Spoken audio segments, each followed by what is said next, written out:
Hola, ¿qué tal? En este capítulo vamos a revisar el tema de los costos de producción a largo plazo. Lo primero que vamos a hacer es plantear la pregunta que va a guiar la discusión de este tema, en lo particular, cómo seleccionar los insumos o los factores productivos necesarios para obtener un determinado volumen de producción al costo mínimo, ¿sí? En este sentido, vamos a suponer que el productor o el empresario desea alcanzar un determinado volumen de producción, que dicho sea de paso, no necesariamente puede corresponder al de máxima ganancia, pero supongamos que el productor desea alcanzar un determinado volumen de producción por alguna causa. La pregunta que hacemos aquí es, bueno, ¿cómo generar ese volumen de producción que quiere el productor o que quiere el empresario al mínimo costo posible? ¿Sí? Como estamos en una situación de largo plazo, la empresa pues puede modificar todos sus factores productivos, es decir, todos sus factores productivos son variables. Y como todos sus factores productivos son variables, todos sus costos son también variables. Entonces el costo total va a ser igual al costo variable. ¿Por qué? Porque hay una ausencia de insumos fijos y por lo tanto de costos fijos. Aclarado esta situación, vamos a analizar algunos supuestos para dar respuesta a esta pregunta. Algunos de los supuestos que vamos a manejar es que los insumos que se usan en la producción son dos: capital, representado por K, y trabajo, representado por L. Ambos, como ya lo señalamos, son variables, es decir, la empresa lo puede modificar. Ahora bien, tanto el capital como la mano de obra se contratan en mercados competitivos, es decir, se contratan de manera libre. Otro de los supuestos es que el capital, en lugar de comprarse, se alquila a un precio que vamos a llamar R de renta por hora. Esos son los supuestos que vamos a manejar, ¿sí? Recuerde que el largo plazo no se define por un periodo específico de tiempo, es decir, no es una situación en la que digas el largo plazo es un año, o el largo plazo es 5 años, o el largo plazo es 10 años. ¿Sí? Eso va a depender de cada empresa en lo particular, ¿sí? No es lo mismo comparar una pequeña empresa dedicada a producir comida, ¿sí? Que a una empresa dedicada a producir automóviles, por ejemplo. ¿Sí? Entonces aquí utilizamos una definición genérica de lo que es el corto y el largo plazo. ¿Sí? Repito, el largo plazo es un periodo de tiempo en el que todos los factores productivos pueden ser modificados por la empresa. De esta manera, digamos que para una pequeña fonda de comida, el largo plazo puede ser, digamos, una semana, ¿sí? La cantidad de factores productivos que puede modificar esa empresa eh, lo puede modificar, digamos, en una semana. En cambio, en una empresa que se dedica a producir, digamos, aviones o automóviles, pues no tan fácil, ¿sí? Puede modificar la cantidad de capital y trabajo, porque es una empresa muy grande, muy sofisticada. Entonces, quizá para esta empresa el largo plazo sea 5 años o tal vez 10. Entonces, hay que prestar mucha atención a la definición genérica de largo plazo, ¿sí? Y tener muy claro que no hay costos fijos, toda vez que los insumos en el largo plazo todos son variables. Entonces, si no hay insumos fijos, no puede haber tampoco costos fijos por mera lógica elemental. Ahora bien, los costos en el largo plazo, como ya lo indicamos, hace que todos los costos sean variables, por lo que el costo total va a ser igual al costo variable. Para estimar la ecuación de costos, bueno, planteamos esta ecuación. Si esto es una ecuación de una línea recta común y corriente, como la han visto desde secundaria, ¿sí? En donde el costo total va a ser igual al costo variable en el largo plazo, repito, que es igual al precio del insumo multiplicado por la cantidad del insumo. En este caso, W representa la mano de obra por hora, digamos, el salario por hora, y R que representa la renta del equipo también por hora, ¿sí? Entonces la ecuación de costos va a estar dada por el precio del insumo multiplicado por la cantidad de ese insumo. Entonces a esta recta es la que vamos a llamar recta de isocosto. La palabra iso significa igual, por lo tanto recta isocosto significa igual costo. Es decir, nos representa todas las combinaciones de trabajo y de capital que generan el mismo volumen de costos, ¿sí? La misma cantidad de costos. Para obtener la pendiente de la recta, en este caso lo que hay que hacer es despejar K. ¿Sí? Si despejamos K, nos vamos a dar cuenta que esto va a ser igual al costo total que divide R menos la relación de los precios de los insumos, que es W entre R multiplicado por L. Esto no es más que la ordenada en el origen, el primer elemento, y el segundo elemento no es más que la pendiente. Recuerden que la pendiente de una recta nos indica su grado de inclinación. En este caso en particular, la pendiente de la recta isocosto viene dado por la relación del precio de los factores productivos, que es W entre R. ¿Sí? Es la tasa a la cual se cambia trabajo por capital. Esto hay que tenerlo muy presente. Entonces, aquí K se interpreta como la cantidad máxima, ¿sí?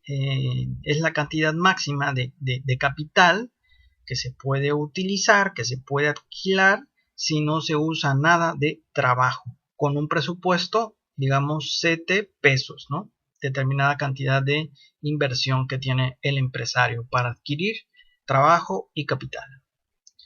Ahora bien, suponga, para poner en práctica estos conocimientos, suponga que el presupuesto del productor para contratar tanto máquinas como trabajo es de 50 pesos y que al mismo tiempo el precio de los insumos sea el siguiente. El salario sea 10 por hora y la renta del equipo sea de 5 por hora.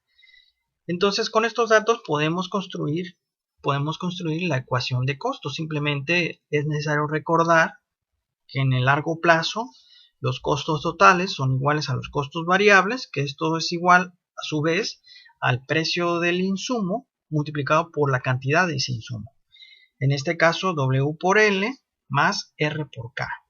Sustituimos los valores y nos queda de siguiente modo, como 50, que es el presupuesto o el costo total que va a desembolsar el productor para adquirir cierta cantidad de trabajo y cierta cantidad de capital. Es decir, esto es igual a 10 por L más 5K. Esta es la ecuación que llamamos ecuación de isocosto, con estos precios de los factores productivos y con este, digamos, presupuesto del productor.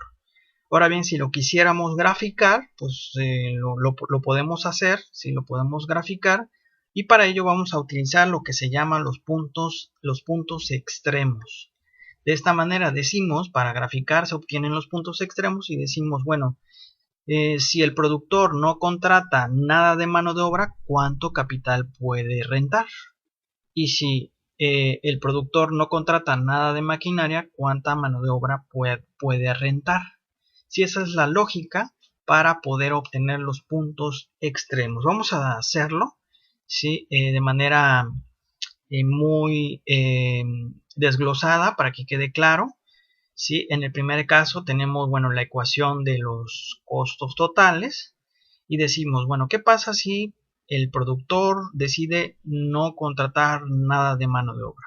Con ese presupuesto de 50, ¿cuánta maquinaria puede rentar? ¿Sí? En este caso, todo número multiplicado por 0, pues obviamente va a dar 0. Entonces, aquí lo que hacemos simplemente es reemplazar el valor de L, que en este caso es 0, 10 por 0 pues es 0, y nos va a quedar como 50 es igual a 5K.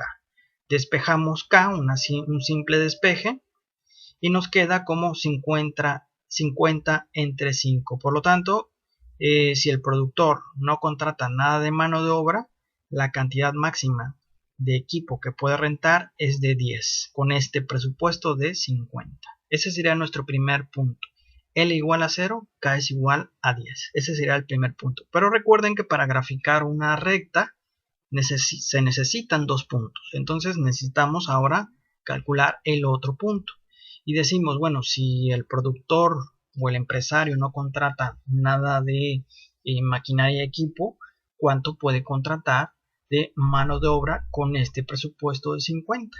Bueno, lo que hacemos es reemplazar el valor de K por 0 y obviamente todo número multiplicado por 0 nos da 0. Entonces esto va a ser igual a 50, que es igual a 10 que multiplica L. Hacemos un simple despeje y nos va a quedar como 50 entre 10, que esto va a ser igual a 5. Ya tenemos el segundo punto para poder graficar la recta, que en este caso es K igual a 0, L es igual a 5. En resumen, tenemos que si el empresario no contrata nada de mano de obra, la cantidad máxima que puede contratar de equipo es 10. Y por el contrario, si no contrata nada de maquinaria, la cantidad máxima de mano de obra que puede adquirir es de 5. Ya tenemos, por lo tanto, los dos puntos para poder graficar la recta de isocosto. Aquí lo vamos a plantear. En este caso sabemos que la recta isocosto viene dada por C subíndice 1, que es igual a 50. En el eje vertical manejamos horas capital, y en el eje horizontal horas mano de obra. Entonces ya tenemos nuestra primera recta de isocosto. Si esa recta de isocosto, como ya se indicó, si cualquier punto sobre la recta representa una combinación específica de trabajo y de capital que genera el mismo volumen de costos, que en este caso es de 50. ¿Qué pasa, por ejemplo, si tuviéramos un punto por debajo de esa línea de isocosto? En esta situación, si tenemos un punto por debajo de esa línea de isocosto, quiere decir que no se está gastando, que no se está invirtiendo todo el presupuesto. Es decir, que el productor está subejerciendo el presupuesto. Es decir, que hay una parte que está siendo ahorrada, que no se está siendo gastada para adquirir ya sea trabajo o capital. Por el contrario, si tuviéramos un punto por encima de esa recta, entonces ese punto representaría una combinación de trabajo y de capital que bueno, simplemente no puede alcanzarse con ese presupuesto limitado de 50. Ahora bien, supongamos que el presupuesto del productor en lugar de 50 sea de 100, supongamos que sea de 100 en lugar de 50. Bueno, lo que podemos hacer es nuevamente calcular los puntos extremos, ¿sí? Esto ya lo hacen ustedes en casa para practicar y verían que la nueva recta de isocosto sería K es igual a 0, L es igual a 10. Por el contrario, el segundo punto sería L igual a 0, K es igual a 20. Ese sería, digamos, los puntos para poder calcular la segunda recta isocosto. Finalmente, supongamos que el presupuesto es de 150. Supongamos que ahora se le triplica el presupuesto, igual hagan la misma mecánica. Si L es igual a 0, ¿cuánto es K? Y si K es igual a 0, ¿cuánto es L? Hagan la misma mecánica. La verdad es que es muy sencillo hacerlo. Aquí ya lo tengo.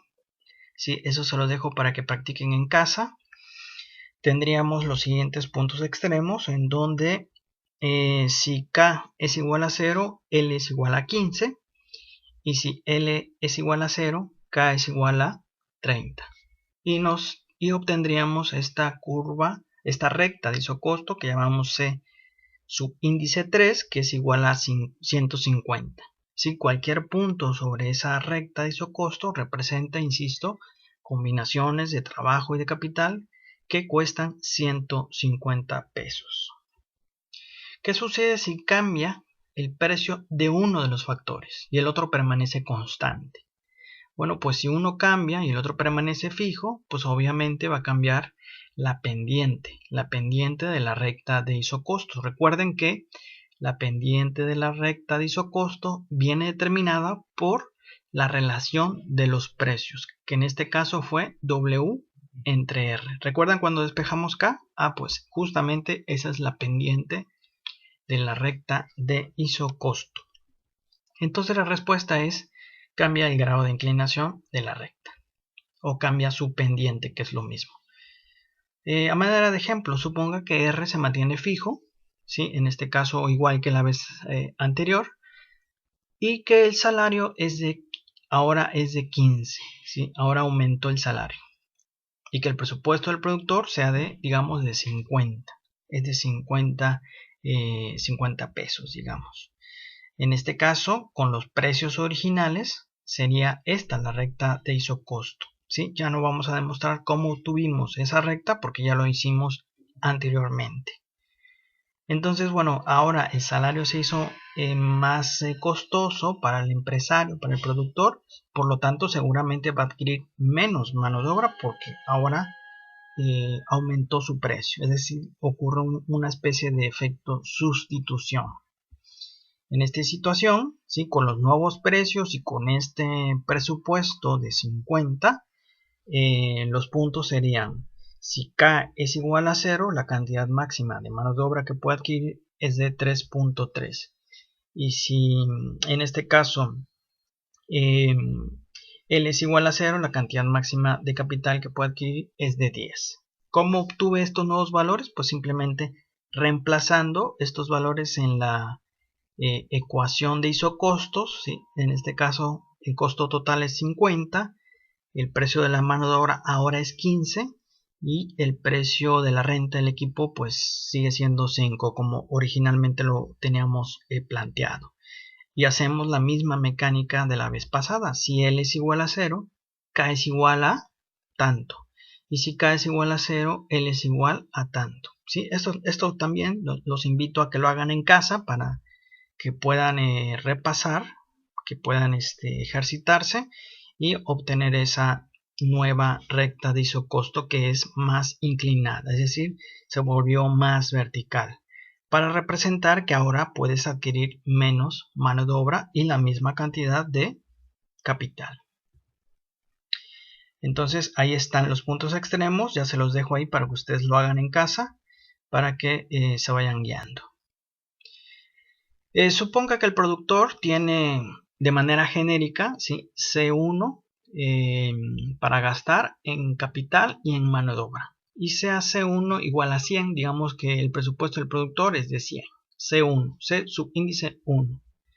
En la recta isocosto C1, el productor tiene una amplia gama de combinaciones tanto de trabajo como de capital para producir lo que éste quiere, que es producir Q1, es decir, 100 toneladas, digamos, de trigo. ¿Cuál es la combinación óptima que garantiza el mínimo costo? Es decir, qué combinaciones de trabajo y de capital me garantizan a mí como productor generar esas 100 toneladas de trigo al costo mínimo, ¿sí? Entonces, digamos que por alguna causa el productor desea producir esas 100 toneladas de trigo, que no necesariamente esas 100 toneladas de trigo son las que maximizan el volumen de producción, esa es otra historia, pero supongamos que por alguna razón el productor desea producir esas 100 toneladas de trigo. La pregunta aquí es, bueno, ¿cómo hacerlo al mínimo costo? Sí, entonces lo primero es identificar gráficamente, aquí vemos que en el eje horizontal tenemos capital, en el eje horizontal tenemos mano de obra, en el eje vertical tenemos horas de capital. Y tenemos una curva, una curva isocuanta que representa todas las combinaciones de trabajo y capital que generan el mismo volumen de producción. Y las juntamos con las rectas de isocostos, es decir, esas combinaciones de trabajo y de capital que generan el mismo costo. Ahora bien, esa recta isocuanta, esa curva isocuanta está representada por la línea verde, ¿sí? De hecho la etiquetamos como Q sub 1 igual a 100 toneladas, digamos, de trigo, ¿sí? Y tenemos varios puntos, por ejemplo, tenemos el punto D, el punto A, B y C. Y tenemos diferentes rectas de isocostos, unas de 50, otras de 100, otras de 150. ¿Qué pasa en el punto D? En el punto D no alcanza, ¿sí?, con ese presupuesto de 50, no se alcanza una combinación de factores que me produzca o que me genere 100 toneladas de trigo. Entonces es un presupuesto insuficiente para alcanzar la meta, que es de 100 toneladas de trigo, ¿sí? ¿Qué sucede en el punto B? En el punto B, bueno, tengo la posibilidad de producir 100 toneladas de trigo porque está sobre la línea, sobre la curva de isocuanta Q subíndice 1. Sí puedo alcanzar, digamos que en el punto B tengo una combinación determinada de capital y de trabajo que me da la oportunidad de producir 100 toneladas. Sin embargo, la pregunta es, ¿será al mínimo costo? Veamos qué sucede en B. Vemos que ese punto B sí le corresponde una recta isocosto más elevada. En este caso, C subíndice 2, que es de 150. Entonces, quizá no sea la combinación adecuada. ¿Qué sucede en C?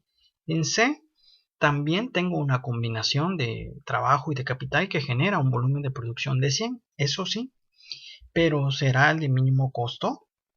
Bueno, pues yo veo que en C tengo exactamente, estoy sobre la línea de isocosto C2, que es de 150. ¿Y qué sucede en el punto A?